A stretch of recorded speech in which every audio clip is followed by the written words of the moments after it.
बिस्मिल्लाहिर्रहमानिर्रहीम। Chairman joint chief of staff Sahir Shamshad Mirza साहब कहते हैं एक गैर मुल्की इदारे को इंटरव्यू के दरमियान कि पाकिस्तान हिंदुस्तान के दरमियान तनाव अब भी मौजूद है। दोनों ममालिक उस जगह पर पहुँच गए हैं जहाँ से आगे खित्ते के अंदर मतनाज़ा इलाकों के बजाय पूरे मुल्क पर हमलों का सिलसिला हो सकता है। स्ट्रेटेजिकली किसी की भी गलती खित्ते को जंग की तरफ ले जा सकती है। आलमी दुनिया को तवज्जो देनी होगी।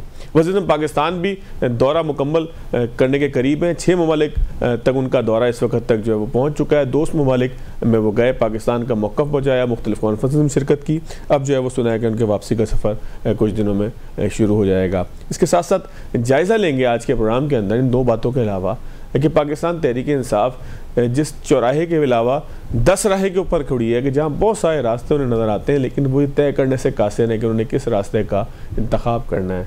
फैसला हो नहीं पा रहा कि आखिर मुज़ाकरात करने हैं, आखिर कुछ लोग कुछ दो की पॉलिसी पे जाना है, मज़ामत करनी है, करना है क्या। मेरे साथ प्रोग्राम में आज अमजद अली नियाज़ी साहब आपका बहुत शुक्रिया। पाकिस्तान तहरीक इंसाफ से आपका ताल्लुक़, साथ साथ में ज्वाइन किया इंजीनियर कमरुल इस्लाम साहब ने मुस्लिम लीग नून से। कमर साहब आपका भी शुक्रिया।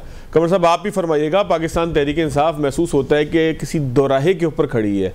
ज़ाहिर है कि माजी में आपकी क़यादत और आप लोगों ने भी जो है वो इस तरह की मुश्किलात देखी हैं। जब क़यादत जेल में हो, पार्टी परेशान हो पीछे से, तो इस दोराहे से निकलने का अहले सियासत के पास रास्ता क्या होता है? आप की पार्टी ने किस तरीके से इस सारी सूरत हाल से नबरत आजमा हुए थे?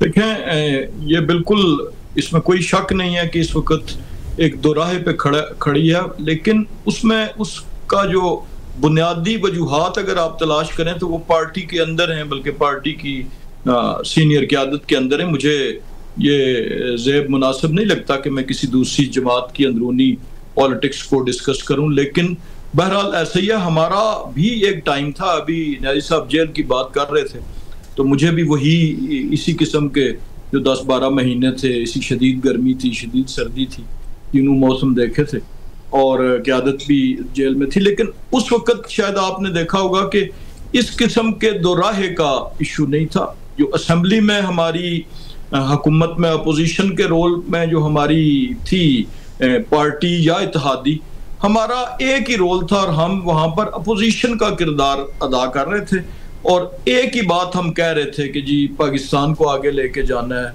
2018 के इलेक्शन के नताइज को भूल के। और मैं ये जुबानी बात नहीं कर रहा, ये फ्लोर ऑफ द हाउस पे आप उस वक्त के लीडर ऑफ अपोजिशन की या बिलावल भुट्टो जरदारी साहब की तकरीरें देखें तो उन्होंने कहा था कि वज़ीर आज़म कदम बढ़ाएं, मिसाके मईशत करें। तो ये सारी चीज़ें एक टाइम था। फिर हमने दूसरी तरफ जब हमारी हुकूमत बनी तो फिर भी हमने वही जो हमने खुद अडॉप्ट की थी स्ट्रेटजी, उसी की बात की और उसी का जिक्र किया, उसी पे रागिब करने की कोशिश की।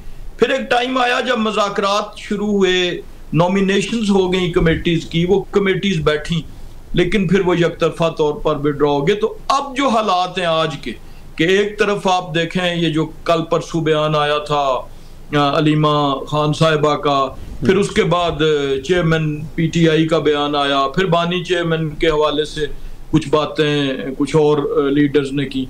तो अब ये हालात ऐसे हैं कि अब तो जो सेन एलिमेंट्स हैं, जो पॉलिटिकल एलिमेंट्स हैं जमात के अंदर भी, अपोजिशन की इस जमात के अंदर, वो भी ये बात कर रहे हैं कि जब किसी पे शक किया जाए, जैसा अभी ये बयान है कि जी ये जो दोनों तरफ जो खेल रहे हैं उनसे निपटा जाएगा।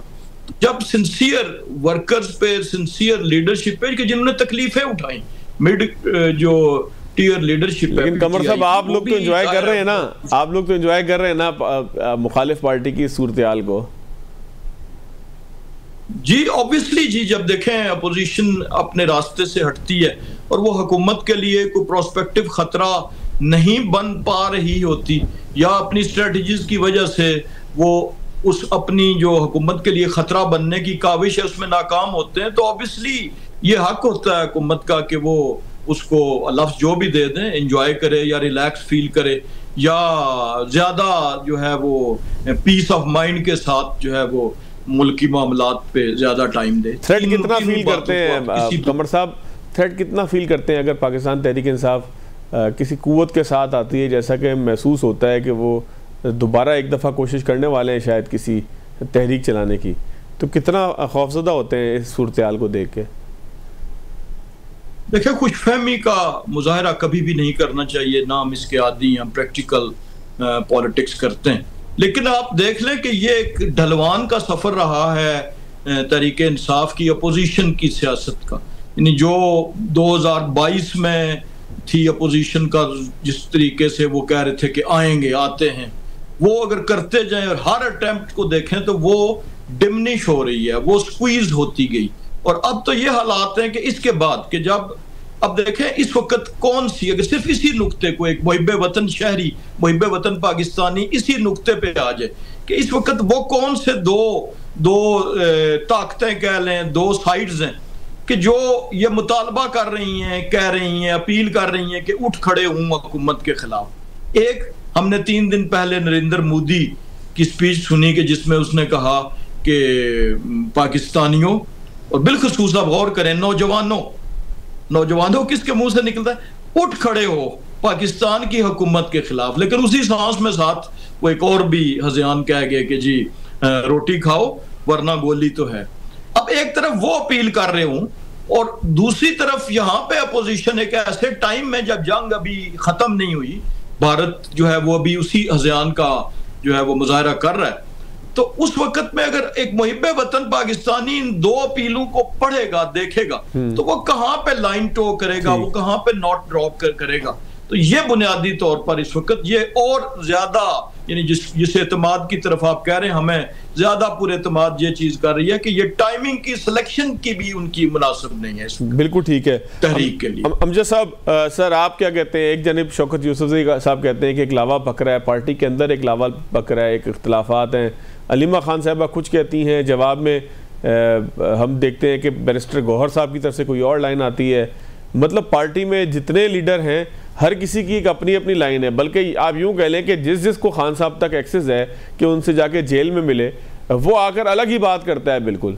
तो क्या ये खान साहब की तरफ से डिस्टर्बेंस है कि वो लोग जो बात कह रहे होते हैं जाके खान साहब उसको उस तरीके से कैरी नहीं करते और कोई नया बयान जारी करते हैं, या ये पार्टी के अलग अलग सिम जो है ये खुद पार्टी का अपना फैसला है कि हमने इसी तरह चलना है? बिस्मिल्लाहिर्रहमानिर्रहीम। पहली बात तो ये है कि जनाब इमरान खान साहब की क़यादत में पूरी पाकिस्तान तहरीक इंसाफ मुत्तहिद है।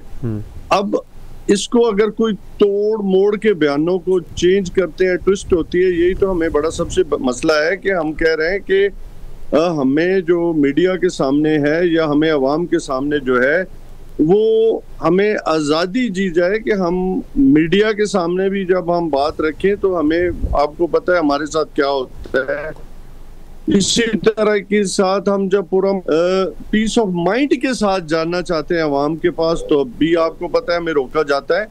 तो आप खुद सोचें कि मसला कहाँ पे है।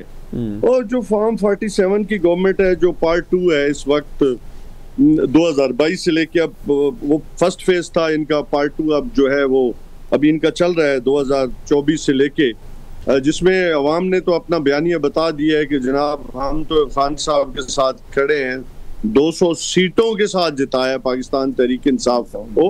अब खुद सोचे कि वो पार्टी जिसका निशान तक जो है वो उड़ा दिया गया, उसके बावजूद लोगों ने मतलब वो कहते हैं ना ढूंढ ढूंढ के ठप्पा लगाया। अब उसके बावजूद भी अगर फॉर्म 47 जो है वो और इलेक्शन कमीशन अपनी जिम्मेदारी और सुप्रीम कोर्ट ना अदा कर सके, तो अब बताएं कि हमारे पास कोई ऐसी फोरम बता दें, आप बता दें कि कौन सा फोरम है जिसमें हम जाके अपनी बात कर सके। हम पुरअमन लोग हैं, पुरअमन पार्टी है, पुरअमन तरीके के साथ रहना चाहते हैं। हम समझते हैं कि इंसाफ होगी।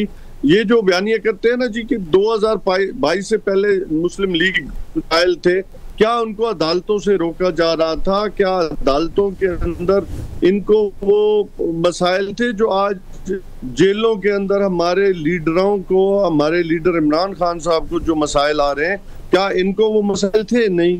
आप खुद सोच लें, आप उसके ऊपर सर्च कर लें, आप उसके ऊपर डिबेट कर लें, आपको नजर आएगा कि कोर्ट्स के आर्डर को नहीं माना जाता, फॉर्म 47 की गवर्नमेंट नहीं मानती। तो आप बताएं, हमारे पास आप ऑप्शन रखें जी कि हमारे पास फिर क्या ऑप्शन है जिनको हम अडॉप्ट कर सकें। ठीक हो गया। मैं एक ब्रेक लेता हूँ, ब्रेक के बाद आता हूँ। अमजद साहब, 2 सवाल आप छोड़कर जा रहे हैं। एक तो सीधा सा मामला ये है, कमर साहब आपने लाजमी जवाब इसका देना है कि अवाम के पास जाने की जब पाकिस्तान तहरीक इंसाफ बात करती है तो आप उसको रोकते हैं। दूसरी बात, हर्डल्स उनके रास्ते में क्रिएट की जाते हैं, मिलने नहीं दिया जाता क़यादत से, तो वो कहते हैं कि जी आप ब्रीथिंग स्पेस तो कम से कम हमें दें ना, कि जिसके नतीजे में कोई सियासी मज़ामत या सियासी अमल का एक आगाज़ हो। ब्रेक के बाद सर ज़रूर जवाब दीजिएगा। ब्रेक के बाद खुशामदीद। कमरुल इस्लाम साहब, सर आपके पास सवाल छोड़कर गया था। सर ब्रीथिंग स्पेस नहीं देते आप पाकिस्तान तहरीक इंसाफ को, ना मिलने की इजाज़त है, ना उनको जो है वो कोई सियासी जलसा करने की इजाज़त है। सर ब्रीथिंग स्पेस तो आप लोगों को भी मिला था ना, तभी जाके पाकिस्तान मुस्लिम लीग नून जो है वो वापस आई थी इक़्तिदार में भी और तमाम चीज़ें सेटल हुई थी। तो सर कब तक इस तरह से बंद करके रखेंगे किसी सियासी जमात को कि उसके ऊपर इस हद तक पाबंदियाँ हों? देखिए, ब्रीदिंग स्पेस का कोई इशू नहीं है, हमें मिला था, लेकिन आप देखें कि हमने उस ब्रीदिंग स्पेस को इस्तेमाल किस तरह किया था। हमने जो है वो फौजी इंस्टॉलेशंस नहीं जलाई थी, हमने जहाज़ नहीं जलाए थे, हमने एयर बेसिस की दीवारें नहीं गिराई थी, हमने कोर कमांडर्स हाउस नहीं गिराए थे, हमने इस्लामाबाद की जना एवेन्यू पे दरख्त नहीं जलाए थे, हमने अदालतों में तोड़ फोड़ नहीं की थी। अब ये तमाम उन बैरोमीटर्स को, हम एक सूबे की फोर्स लेके तो एक सूबे से हमला आवर नहीं हुए थे, हमारे किसी लीडर के हाथ में हथियार लेके तो वो गाड़ियों में आके तो उसने आके दारुल हुकूमत पे हमला नहीं किया था। हमने पुरअमन तौर पर जलसे किए थे, पुरअमन तौर पर मार्च किए थे और उसमें एक गमला भी नहीं टूटा था। बुनियादी बात यह है, देखिए, अगर आज़ादी इजहार राय पे पाबंदी की बात हो तो आप रोज का एनालिसिस कर लें टेलीविजन चैनल्स पे, सोशल मीडिया पे इवन, या ये जो अपने व्लॉगर्स के प्रोग्राम्स में या पॉडकास्ट हैं, इसमें देख लें क्या क्या नहीं कहा जाता। लेकिन क्या किसी एक टीवी चैनल पे किसी गुफ्तगू के नतीजे में कोई एक पर्चा भी हुआ है? मैं टेलीविजन चैनल्स के रात को कोई 50-60 चैनल्स पे रोज गुफ्तगू हो रही होती है और मुकम्मल आज़ादी से। इवन पीटीवी का आप देख लें कि पाकिस्तान टेलीविजन पे, जो बड़ा अनयूजुअल है, उसमें अपोजिशन का जो भी लीडर्स आते हैं वो अपनी पूरी बात लाइव प्रोग्राम्स में भी करते हैं, वो एडिट नहीं होती। तो ये फर्क हमें करना पड़ेगा कि वो ब्रीदिंग स्पेस क्या है, वो आज़ादी इजहार राय क्या है। हमने एक जंग का दौर आया तो आपने देखा कि सोशल मीडिया पे वो जो टॉप एंकर्स हैं, इनके सपोर्टर्स, उन्होंने क्या क्या नहीं कहा, यानी ग्लोरीफाई किया। आप देखें कि तमस्खर उड़ाया गया जब कहीं हमारे मुसल्लह अफवाज के, आपने वो मशहूर वाकया, वो जो कोर कमांडर साहब का हेलीकॉप्टर क्रैश हुआ था, जो जाफर एक्सप्रेस का वाकया हुआ, तो दहशतगर्दी को कि जिसका हाथ वाज़े हैं बैरूनी, उसको ग्लोरीफाई किया गया और अपनी फोर्सेस को तज़हीक का और तंज का निशाना बनाया गया। तो ये जो हालात हैं कि आप लिंकेजेस एस्टेब्लिश होने के बावजूद दहशतगर्दी को सपोर्ट करते हैं, तो ये बुनियादी चोर, इसमें फर्क करना बड़ा जरूरी है कि ब्रीदिंग स्पेस क्या है, पॉलिटिकल जद्दोजहद क्या होती है। असेंबली में आप देखें कि असेंबली में तकरीरें उठा के देख लें, असेंबली में जो तकरीरें अपोजिशन लोगों ने की और उसका एनालिसिस कर लें, उस पर कोई कार्रवाई हुई। और टेलीविजन चैनल्स की मैंने मिसाल दी। तो इसलिए ये थोड़ी सी दो चीजों को मिक्स करना ये मुनासिब नहीं। ठीक हो गया। अमजद साहब, जिस तरह राजा साहब कह रहे हैं कि मसाइल तो सबके साथ ही थे, लेकिन आप लोगों के पास अगर मसाइल से रास्ता निकालते हुए कोई स्पेस आया था तो उसे भी पाकिस्तान तहरीक इंसाफ यूटिलाइज करने में नाकाम रही। स्पेस बनाया जाता है सर, बंद गली से निकला जाता है सियासत के अंदर। पाकिस्तान तहरीक इंसाफ में लग रहा है कि यहाँ पर यह प्रॉब्लम आ रहा है कि आप लोग निकल नहीं पा रहे बंद गली से। पहली बात तो ये है कि देखें 2022 से लेकर 2024 तक ऐसा कौन सा पाकिस्तान तहरीक इंसाफ पे जुल्म नहीं हो रहा ना। अभी भी आज के दिन भी आप देखें कि हमारे MNA और वर्कर्स को इतनी सख्त सजाएं सुनाई गई, मतलब तस्वर से भी ज्यादा है। दूसरी बात ये कहना कि जी इससे पहले 2022 से पहले जितना भी अरसा पाकिस्तान तहरीक इंसाफ का था, कभी एक नॉट ए सिंगल FIR हुई है, ना कभी एक गमला टूटा है। आज भी हम एक पुरअमन लोग हैं, हमारा एक पुरअमन एजेंडा है, हम पॉलिटिकल पार्टी है। अल्लाह माफ करे, हम कोई वो पार्टी तो नहीं है ना कि हम जिसमें हमने थाम रखे हो कोई हम टेररिस्ट ऑर्गेनाइजेशन तो नहीं है ना, हम तो एक पॉलिटिकल पार्टी के। पॉलिटिकल पार्टी देखे मेथड इस्तेमाल करती है, पुरअमन एहतजाज करती है, पुरअमन वॉक करती है, पुरअमन प्रोटेस्ट करती है, थ्रू मीडिया अपने आप को, थ्रू सोशल मीडिया अपने आप को जो पोर्ट्रे करती है, सामने पेश करती है, अपना नजरिया दिखाती है। आप अपना हमारा मैनिफेस्टो उठा के देखते हैं, कभी हमने तो हमेशा ये बात की है कि ये पाकिस्तान भी हमारा है, ये मतलब हम इस पाकिस्तान के शहरी हैं, हम इस पाकिस्तान के टैक्स पेयर हैं। हमने कभी कहा है, देखें आज भी जब मोदी का जब आरएसएस का जो एजेंडा सामने आया तो सबसे पहले हम फ्रंट लाइन पे आए ना, हमने आरएसएस का एजेंडा जो है दुनिया के सामने एक्सपोज किया। हम बताएं कि हम कौन सा, मतलब हमारी समझ से खुद बालातर है, आप हमें बता दें कि हमारे लिए कौन सी स्पेस क्रिएट की जाती है, कौन सी स्पेस दी जाती है। स्पेस बिल्कुल हम तो कह रहे हैं कि हमारी तो सांस तक बंद हो जाती है, सांस बंद रखी जाती है, कारोबार हमारा सिस्टम, हमारा मतलब पूरी तरह मतलब है इतना विक्टिमाइज फॉर्म 47 की गवर्नमेंट करती है। इस सोच से भी बालातर है। हम मतलब देखें, हम समझते हैं कि हम लोगों को, जो इस मुल्क फेडरेशन को मजबूत करने वाले लोग हैं, हम समझते हैं कि पॉलिटिकल जितनी जमहूरियत मजबूत होगी, ये मुल्क उतना मजबूत होगा, जितनी आपकी पॉलिटिकल स्टेबिलिटी होगी, इकोनॉमी उतनी स्ट्रांग होगी, जितनी आपके अंदर मतलब आप इंटरनेशनल कम्युनिटी को उतना बेहतर जवाब दे सकते हैं। आप एक पॉलिटिकल एनवायरनमेंट जितना बेहतर होता है, लोग आप पे ट्रस्ट करते हैं, इंटरनेशनल कम्युनिटी आप पे ट्रस्ट करती है। अगर आप अपने पॉलिटिकल सिस्टम की सांस रोकेंगे तो यकीनन इसके रिजल्ट जो है वो कभी भी बेहतर नहीं होते। ठीक है, अगर आज हम दीवार के साथ लगे खड़े हैं तो कल कोई और भी दीवार के साथ लगा खड़ा होगा। हमने तो कोई अपने दौर में आप उठा लें, पूरा रिकॉर्ड उठा लें ना, हमने किसी पॉलिटिकल पार्टीज के खिलाफ हमने न एफआईआर दी थी और ना हमने इस तरह का कभी बिहेवियर दिखाया था। हमारे पास तो टोटल कितने 3.5 साल गवर्नमेंट रही, हमने पॉलिटिकल स्पेस दी, प्रोटेस्ट भी हमारे खिलाफ हुए। यही जो एजेंडा था पीडीएम का उस वक्त, जितनी जमातें थी, इन्होंने महंगाई मार्च किया। आज क्या महंगाई कम हो गई, बल्कि महंगाई तो आज 6 गुना ज्यादा बढ़ गई है। ईद उल जुहा करीब है, मतलब लोग ईद की कुर्बानी के लिए उनके पास कुछ नहीं है, खाने को कुछ नहीं है।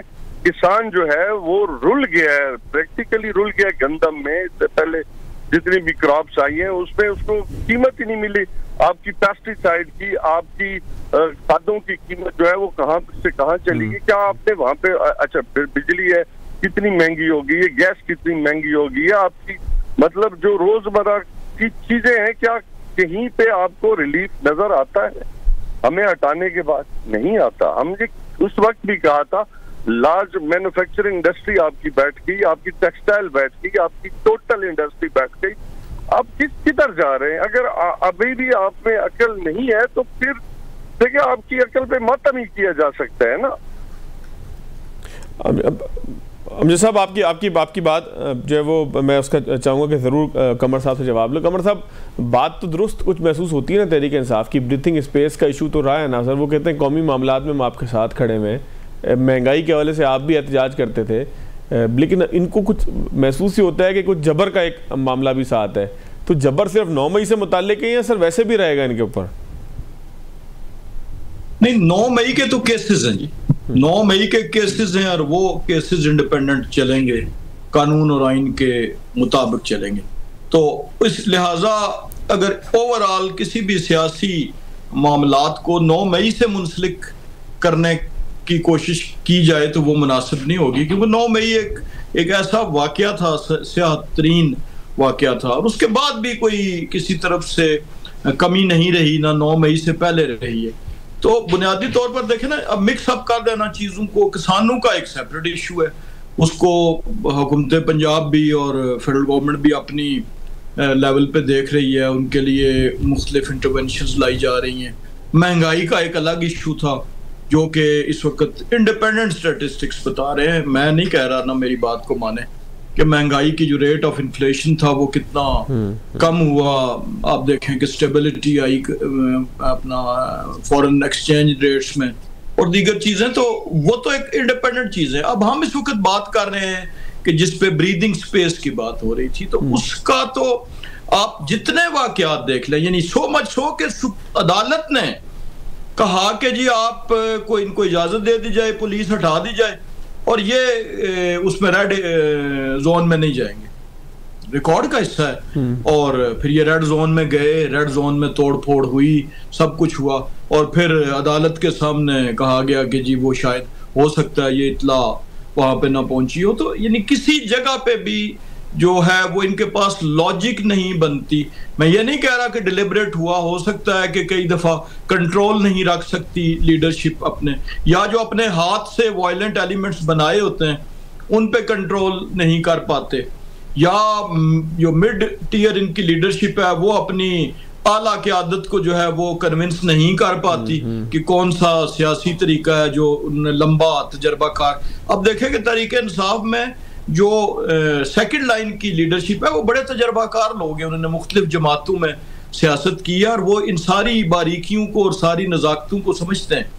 लेकिन यहाँ पे मसाइल कहाँ पे पैदा होते हैं, या वो जो बॉटम पे वर्कर्स हैं या सोशल मीडिया के वो लोग हैं कि जो बगैर देखे और सोचे समझे और जिन जो लाइन लेते हैं गैर ममालिक की अकाउंट से, या फिर टॉप लीडरशिप।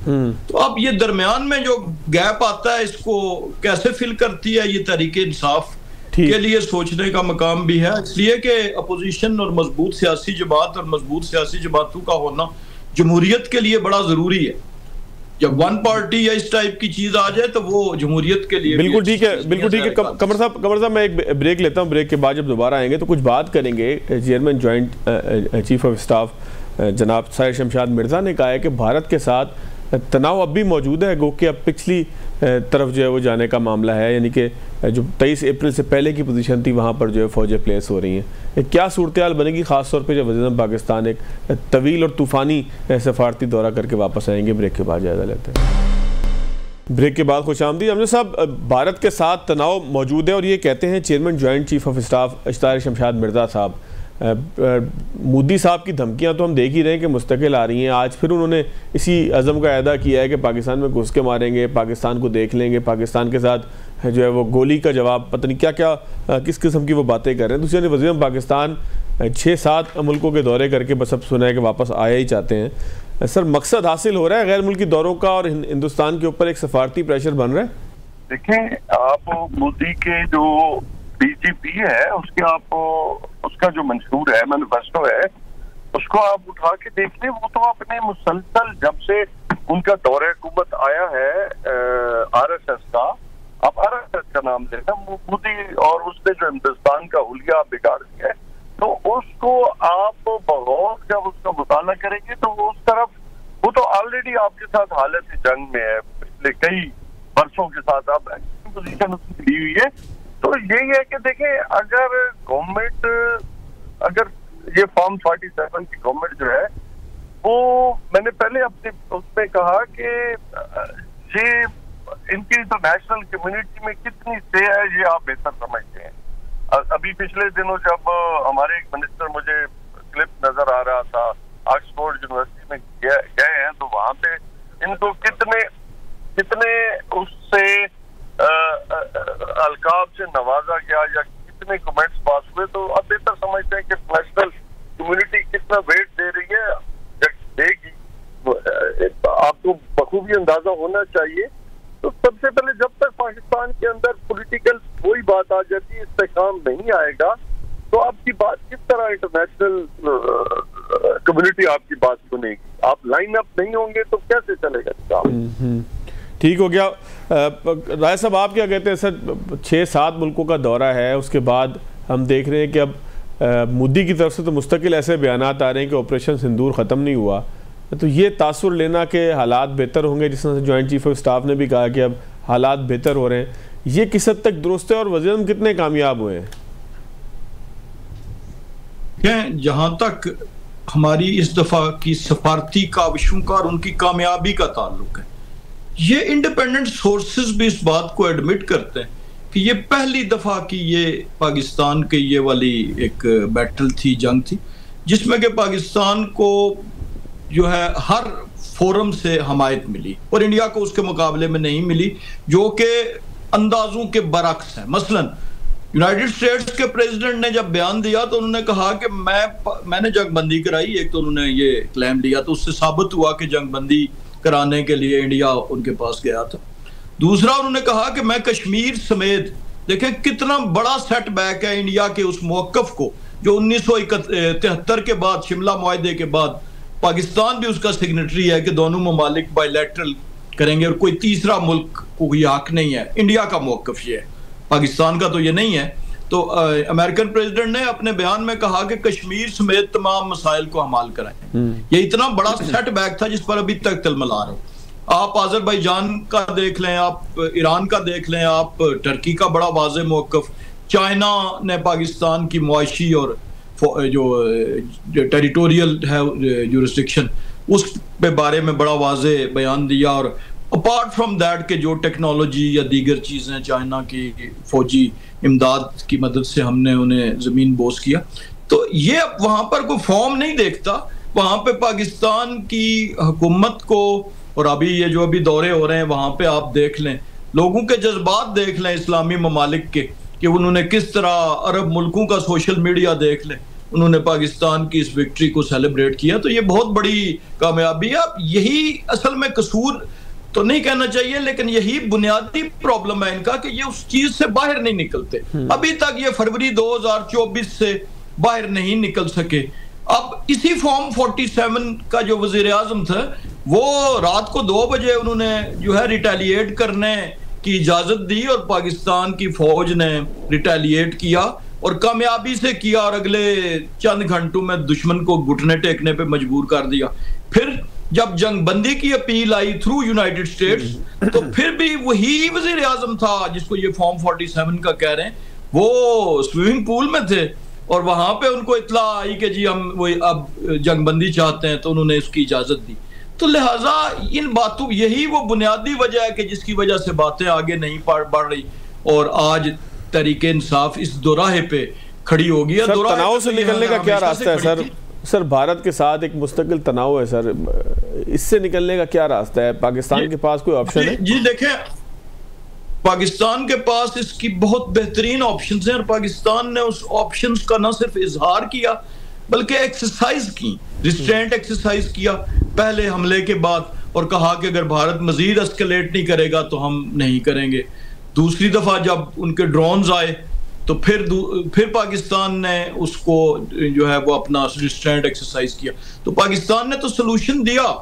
अब भारत चूंकि Narendra Modi is under tremendous pressure, यानी 1.5 अरब की आबादी के जिसको उसने बुखार चढ़ाया था कि मैं पाकिस्तान को तह तह कर दूंगा, तो वो जब वो नहीं हुआ और मामलात उल्ट हो गए, आज तो ये आया है कि फ्रांस ने बाकायदा इन ब्लैक एंड व्हाइट इंडिया से जवाब तलब कर लिया है कि ये 20 साल में राफेल तैयारों के गिरने का पहला वाकया है, तो हमें बताएं। तो अब वो वाली जो तलमलाहट है उसके लिए वो बिल्कुल वो जो है वो कोई भी कदम उठाने से दरेग नहीं करेगा। और उसके पहले मैनिफेस्ट के तौर पर उन्होंने हमारे वेस्टर्न बॉर्डर पे दहशतगर्दी की आप कंसंट्रेशन देखें उसे बढ़ा दी है, वाकयात भी बढ़ रहे हैं और उन्होंने फुल फ्लैज जो है वॉर टेररिज्म की शुरू की है। तो इस वक्त पाकिस्तान जो है वो ये जो आज का बयान है हमारे चेयरमैन जॉइंट चीफ, ये बड़ा कॉम्प्रिहेंसिव है। एक तो उन्होंने निशानदेही की है कि आइंदा जब अगर ये चीजें हुई तो वो सिर्फ महदूद नहीं रहेंगी मुतनाज़ा मामलात तक, वो फिर पूरे हिंदुस्तान में और पूरे पाकिस्तान में फैलेंगे। एक उन्होंने ये इशारा कर दिया। उसमें बैनुसतूर ये भी इशारा मौजूद है और ये खतरा हमेशा से मौजूद रहता है कि जब 2 ममालिक की जंग होती है तो फिर बो डाउन तो कोई नहीं करता और फिर जो बेस्ट होता है weapon in the Arsenal ultimately वो इस्तेमाल होता है और वो खतरा यहाँ पे 2 एटमी ताकतों के दरमियान मौजूद है। तो हमेशा हमने रिस्ट्रेंट का मुजाहरा किया और हमारी तजावीज़ बिलखसूस आज का इंटरव्यू उनका जो है वो इस बात का गम्माज है और इंडिया में भी अब रैशनल प्रिवेल कर रहा है। आज तो बीजेपी के 1-2 लीडर्स के बयानात आप देखें कि आज मीडिया पे सर्कुलेट कर रहे हैं जिसमें उन्होंने एडमिट भी किया है और कुछ किसी हद तक होश के नाखन लेने का इशारा भी किया है। कांग्रेस के लीडर्स ऑलरेडी कर रहे थे, इंडिया का मीडिया ऑलरेडी कर रहा था। तो मेरा ख्याल है कि अब रैशनल प्रिवेल करेगा और ये जो वापस 22 अप्रैल से पीछे जाने की बात की है chairman joint chief of staff committee ने, ये अमली सूरत धारेगी इंशाल्लाह। बहुत शुक्रिया कमरुल इस्लाम साहब सर आपके वक्त का, अमजद नियाज़ी साहब सर आपके वक्त का। नाज़रीन आज के प्रोग्राम से इतना ही याद दीजिएगा। अल्लाह हाफ़िज़।